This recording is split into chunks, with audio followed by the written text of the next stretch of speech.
Hello guys, bersama saya lagi dalam Orek Nampak Channel. Sehari ini sahabat semua, saya ingin membawakan anda pencerahan dan juga bagaimana Lokman Adam sekolahkan Mat Jargon, pemimpin ahli parlimen bersatu yang paling bijak sini sahabat-sahabat semua.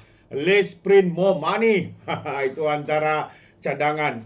Ya, tapi apapun hari ini sebenarnya kita mau mendengarkan kenyataan daripada Mat Jargon ini yang kononnya 6 kerusi kepada ahli parlimen bersatu yang menyokong Datuk Seri Anwar itu akan dikosongkan. Benarkah semua itu sahabat semua? Kalau kemarin saya sudah memberikan sedikit pencerahan berkaitan dengan isu itu. Hari ini sekali lagi kita mau mendengar pencerahan daripada Lokman Adam berkaitan dengan isu ini. Jadi tanpa membuang masa sahabat-sahabat semua, mari kita tonton bersama apakah pencerahan dan juga pendedahan daripada Lokman Adam berkaitan dengan isu ini. Jadi mari kita tonton video ini bersama-sama. Kenyataan Mat Jargon. Mat Jargon ni saudara mengeluarkan kenyataan mengatakan bahawa pindaan perlembagaan, ini pun satu hal juga ni tuan-tuan. Pindaan perlembagaan yang telah dibuat oleh Bersatu pada tanggal 2 Mac 2024 telah lulus pada 1 April. Ini saya ucap tahniah dan syabaslah kepada geng-geng deep state di dalam ROS. Bila UMNO buat pindaan perlembagaan, punyalah macam-macam alasan. Kena betulkan tu, betulkan ini. Tiba-tiba bila Bersatu buat pindaan perlembagaan, laju je dia kasih lulus tuan-tuan. Itu pun kalau ramai tak sedar lagi ada deep state ni, saya tak tahu nak kata apa. Pertama sekali saya nak ulas Mat Jargon ni, janganlah laju sangat buat kenyataan. Tunggulah sekejap, dapatkanlah maklumat yang lebih sahih dulu. Janganlah terus kata 6 kursi parlimen ni kosong, tak kisahlah sama ada jadi PRK untuk 6 parlimen ni ataupun tidak. Sekurang-kurangnya jangan jadi badut sarkas, yang belum ada hujung pangkal lagi dah melompat tak tentu arah buat statement ni. Saya pun secara personal tak dapat memberikan sebarang komen lah berhubung dengan macam mana begitu laju Bersatu boleh dapat kelulusan daripada ROS ni. Tapi saya ada beberapa perkara yang perlu dipikirkan oleh Mat Jargon ni sebelum dia membuat sebarang kenyataan.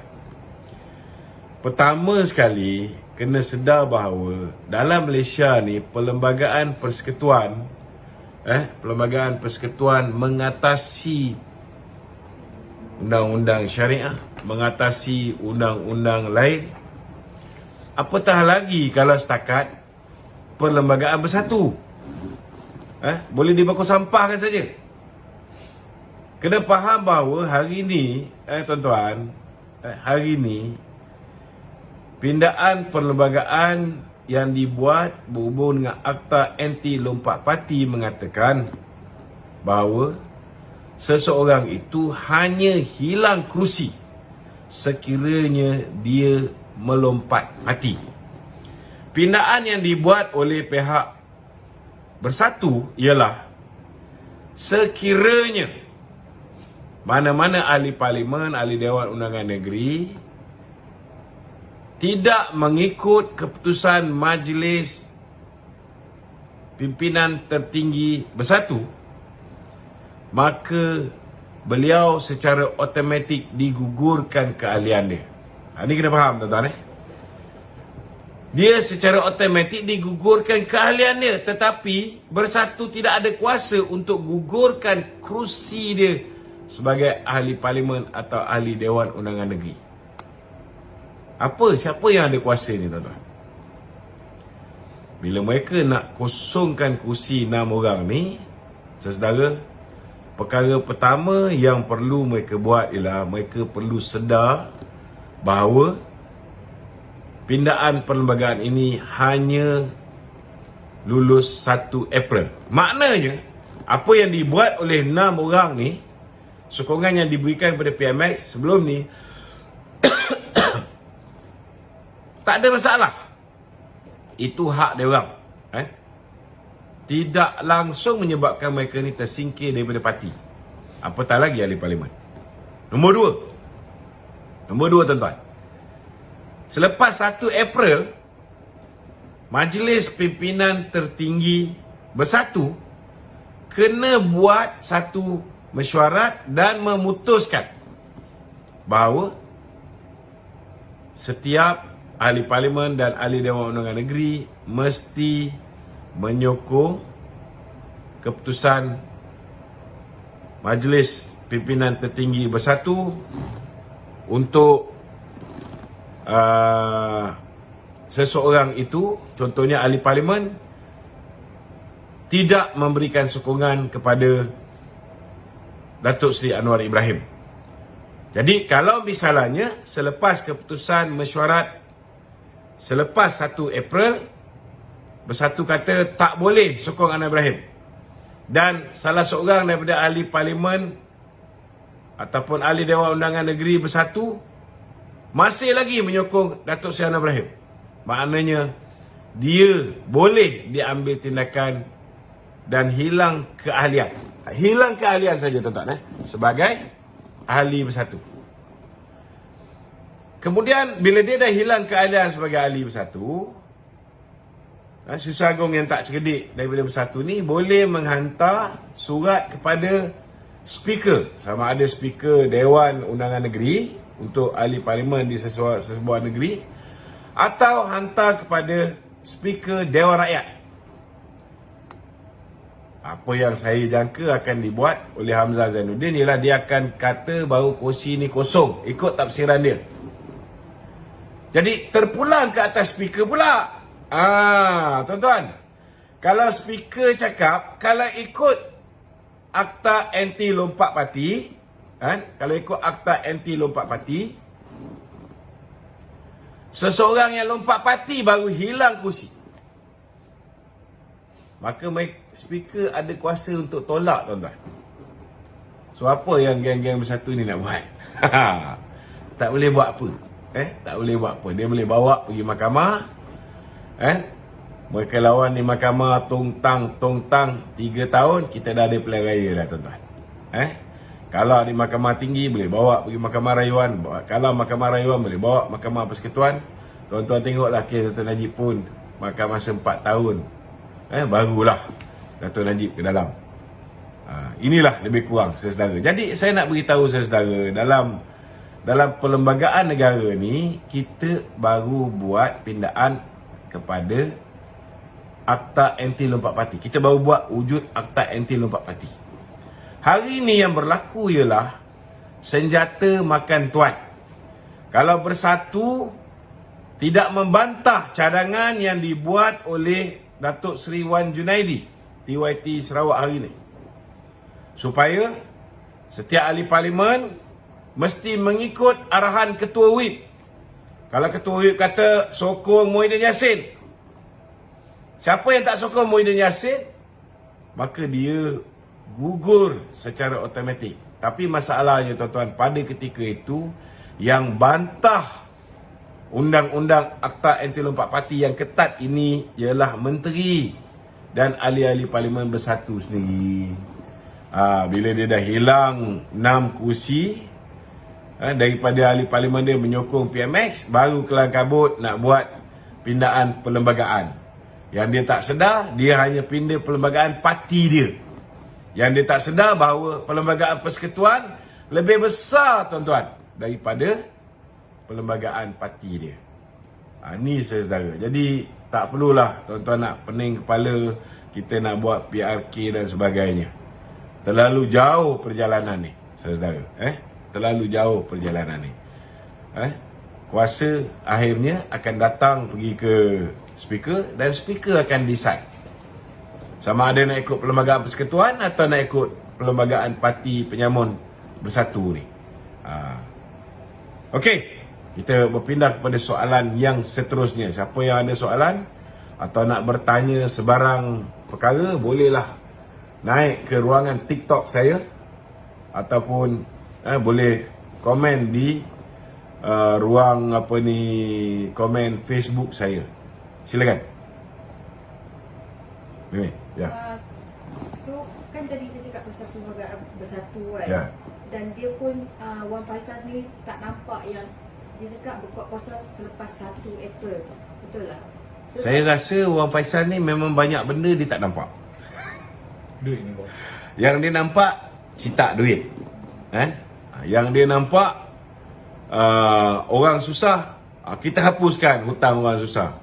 Daripada mana nak cari duit, nak hapuskan orang hutang orang susah ni, tak payah fikir. Ini masalah dia, orang Ahmad Faisal ni. Sebab dia tidak bercakap berdasarkan kepala yang di atas, tapi dia bercakap berdasarkan kepala lutut dia. Ini masalah. kita Ya. cakap kata pemecatan dari parti ni bukan syarat lah untuk mengosongkan kursi tersebut. Kan dia ada 6 MP tu.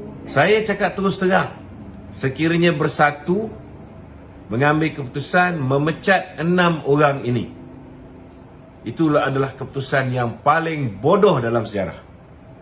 Sebab mereka memberikan kebebasan kepada 6 orang ini untuk menyertai mana-mana parti politik yang mereka suka dan dapat mengekalkan kursi mereka. Takkanlah Bersatu ni bodoh sangat tak boleh tengok apa UMNO buat. Kenapa kita tak pecat Hishamuddin Tun Hussein? Kenapa kita hanya gantung dia? Kerana dia memang nak pergi bersama dengan kawan-kawannya, selubuk dengan dia di Perikatan Nasional. Kalau kita pecat dia, maka dia akan pergi bersama dengan Perikatan Nasional, kita hilang 1 kerusi. Betul tak? Itu sebab kita hanya gantung dia. Jadi dia masih ahli parlimen Barisan Nasional. Dia masih ahli parlimen Barisan Nasional. Dan Datuk Zahid bila dia tanda tangan apa-apa selaku ketua parti, dia boleh tanda tangan secara en bloc untuk 30 orang, termasuklah yang digantung ni. Ada sebab kenapa kita gantung je. Kita bagi dia jadi kokang mati beragan. Dia tak ada hak untuk buat keputusan bagi pihak diri dia sendiri. Tapi kalau kita pecat dia, dia boleh tambah kursi Bersatu. Ini kena faham. Buka aircon tu. Aircon dah mati. Okey? Soalan lain? Datuk, Ya. apa komen Datuk berkaitan satu kenyataan yang agak keras Ya. oleh Ketua Pemuda MCA Selangor, Tan Ji Sen, terhadap Datuk Seri Zahid kerana mengumumkan bahawa BN tidak akan bertanding di kerusi Dun Kuala Kubu Baru di Selangor tanpa berunding dengan rakan-rakan sekutu BN. Okey. Pertama sekali saya nak beritahu dengan Tan Ji Sen ni. Okey. Kena sedar diri lah. Kita kena sedar diri dan kita kena ukur baju di badan kita sendiri. Sebelum kamu menunding jari kepada orang lain, khususnya kepada Presiden UMNO, pengurusi Barisan Nasional, cuba kamu cermin diri kamu sendiri. Jika kamu cakap Datuk Seri Zahid ni tak menghormati rakan-rakan sekutu di dalam Barisan Nasional, kamu rasa cara kamu cakap dan bidas pengurusi Barisan Nasional ni satu tindakan yang ada adab ke tidak? Tak payah cerita kamulah. Kamu tengok baik daripada presiden kamu, naib presiden kamu, bekas naib presiden kamu T. Liang ke? Cara mereka terus menerus mengecam kepimpinan kerajaan yang sedia ada ni dan dasar-dasar kita ni, itu cara yang menghormati rakan sekutu ataupun tidak? Ni rakan sekutu bukan rakan cari kutu. Nak kena beritahu ni. Daripada kamu duk bising sana sini dengan menggunakan Oriental Daily untuk hentam Datuk Seri Zahid. Baik kamu tunjukkan kemampuan pemuda MCA untuk dapatkan sokongan pengundi-pengundi Cina di seluruh negara dan perbanyakkan lagi pengundi Cina untuk sertai MCA. Itu lebih baik. Tan Jee Sing ni kamu kena ingat, Datuk Seri Zahid ni buat keputusan. Dia bukan buat keputusan ikut suka hati dia. Dah tentulah keputusan yang dilakukan agar BN ni tidak bertembung dengan rakan kita. Itu yang paling penting sekali. Kita nak elak perpecahan. Sebab kalau misalnya kalau ikut kepala otak kamu nak bertanding, MCA dah tahu itu kursi DAP, itu kursi DAP. Dan kita sekarang ni duduk dalam satu pakatan bersama dengan DAP. Selaku gabungan ataupun sekutu dalam kerajaan perpaduan ataupun kerajaan Malaysia Madani ni, BN kena hormatlah rakan sekutu kita DAP ni. Kuala Kubu baru ni bukan sekali tau dimenangi oleh DAP. 3 penggal berturut-turut dimenangi oleh bekas wakil rakyat ni. Tiga penggal berturut-turut. Cubalah hormat sikit. Kursi ni lagi satu dikosongkan disebabkan kematian mendiang Puan Lee Ki Hiong. Puan Lee ni dipilih secara sah dalam pilihan raya negeri Selangor baru-baru ni, yang mana kita pada ketika itu dah agih-agihkan kursi. Ada kursi yang UMNO bertanding, ada kursi yang DAP bertanding, ada kursi yang PKR bertanding, ada kursi yang Amanah bertanding. MCA yang buat keputusan tak nak bertanding. Ini kena faham. Jadi dah calon daripada DAP ni meninggal dunia dan kursi tu mereka dah menang 3 kali. Mereka dapat mandat, tuan-tuan, bukan sekali, 3 kali. Jadi janganlah kerana tamak kamu punya sikap tamak ni nak rampas kursi orang, yang meninggal dunia, tak menghormati langsung calon DAP yang meninggal dunia ni. Jangan sampai kalau kamu ikut, kalau katalah MCA tiba-tiba ikut kepala otak kamu ni, letak calon, jangan sampai nanti jumlah yang mengundi MCA ni tak sampai 3%. Ini je nasihat saya. Jadi saya minta lah Presiden MCA ni, kalau dia tak boleh nasihat diri dia sendiri, at least dia nasihatlah Tan Jee Sing ni. Sebab yelah, bila kita tegur, dia mengadu sana, mengadu sini macam budak kecil kan. Tapi kalau misalnya dia tak keluarkan kenyataan-kenyataan bodoh macam ni, kita pun tak keluar kenyataan membidas balik. Itu kena faham. Pimpinan MCA kena faham. Saya bukan sengaja nak keluar kenyataan yang bukan-bukan ni. Bukan nak cari pasal. Tapi setiap kenyataan yang saya keluar ni, bila kamu mengeluarkan kenyataan, bila kamu keluar kenyataan, kita kena jawab balas.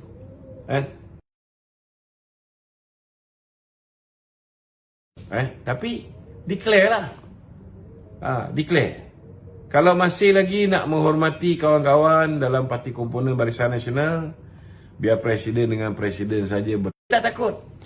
Sebab mereka yakin bahawa branding mereka tu laku.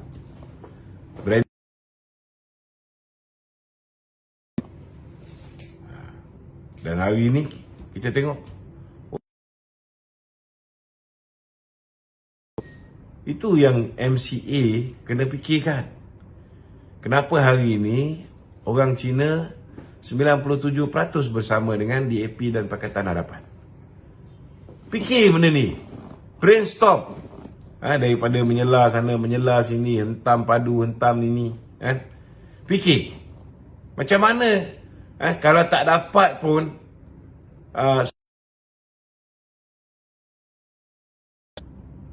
dapat naikkan daripada 3% tu kepada 10% pun dah alhamdulillah. itu pun dah bersyukur. Kan? Okey?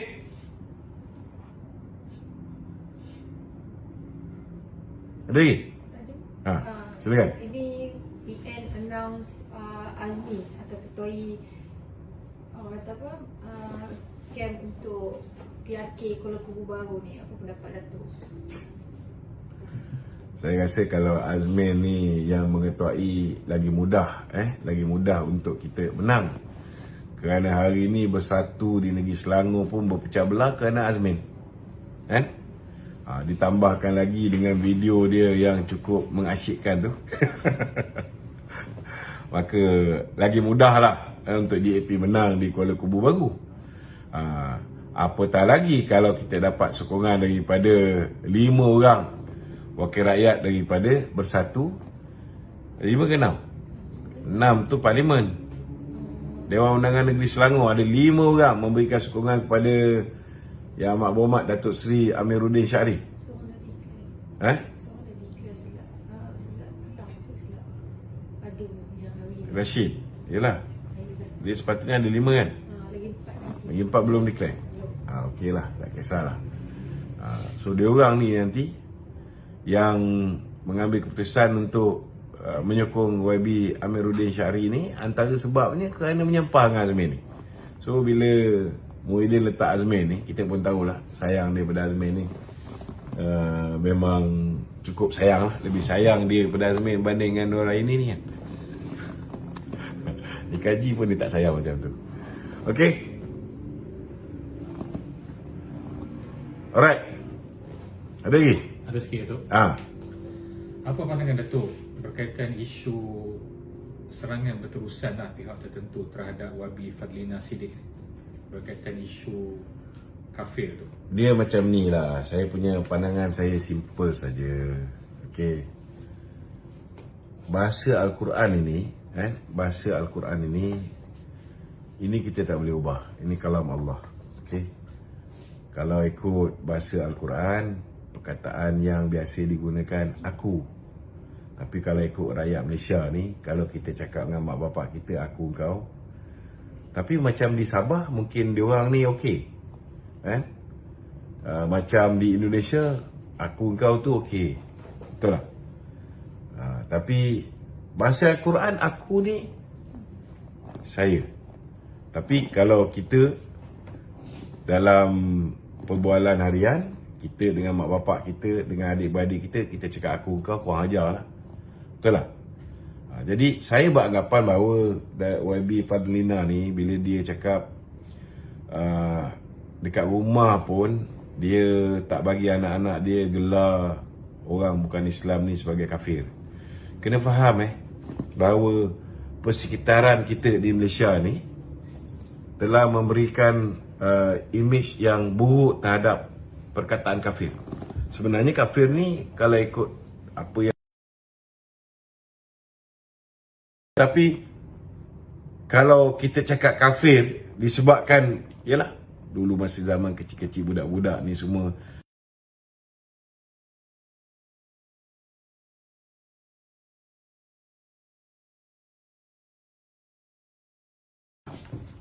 itu bahasa yang Allah turunkan, tak sepatutnya menjadi pertikaian, tapi demi nak menjaga sensitiviti, maka dia terapkan pada anak-anak dia supaya jangan kafirkan orang. Maknanya ya ada yang menggunakan istilah-istilah lain untuk non-Muslim ni. Bagi saya itu bukan niat dia untuk menyanggah apa yang terdapat di dalam Al-Quran. Tapi yalah, seperti mana yang kita sedia maklum, selagi seseorang itu pegang jawatan dalam kerajaan ini, setiap apa yang beliau perkatakan akhirnya akan digunakan untuk mengecam dia. Siapa pun jadi kerajaan memang akan jadi macam tu. Inilah lumrah hidup hari ini. Siapa yang jadi kerajaan, dia tetap akan berhadapan dengan fitnah. Siapa yang jadi kerajaan, rakyat tetap tidak akan bersyukur dengan apa yang diberikan. Contohnya macam PMX semalam umumkan RM500 untuk penjawat awam, RM250 untuk yang pencen, untuk yang veteran angkatan tentera yang berpencen. Kau rasa dia orang hargai tak? Ada yang menghargai. Tetapi masih ramai yang tak peduli pun. Kau bagi pun dia ambil, kan? Maki tetap maki. Betul tak? So inilah generasi yang kita dah lahirkan. Generasi manusia yang tidak pernah bersyukur, tidak pernah ada rasa mengenang budi, kan? Dan telinga begitu nipis, orang fitnah apa pun cepat, kan? Kena hadap dalam zaman semua orang jadi reporter, semua orang ada social media, kan? Tak boleh nak lari. Kalau lepas ni dia tak ada pilihan raya, lepas saja pilihan raya, tak sampai 6 bulan, orang-orang ni lah yang membantu kita memviralkan setiap apa yang lain berkuasa. Bukan hanya yang ada duit yang ada kuasa, bukan hanya yang memegang jawatan dalam kerajaan yang berkuasa. Kerana mereka yang pegang Meta, mereka yang pegang TikTok, YouTube dan sebagainya, mereka ni pegang algoritma, kan? Mereka boleh decide macam kita kena, kan? Macam mana kita kena shadow ban, kan? Ditenggelamkan segala apa yang kita cakap. Kemudian yang pembangkang mainkan, semuanya fly high, kan? Semua viral, semua FYP. They can decide. Itu sebab, kan, saya minta kerajaan teliti betul-betul puak-puak ni. Jangan jadikan mereka ni terlalu berkuasa. Kerana kalau mereka ni yang kontrol algoritma ni terlalu berkuasa, maka mereka akan membantu sekutu-sekutu mereka saja, tak kira sama ada benda tu betul ataupun salah. Inilah ancaman sebenar kita hari ini. Okey? Alright guys, itu dia pencerahan yang padu ya daripada Lokman Adam.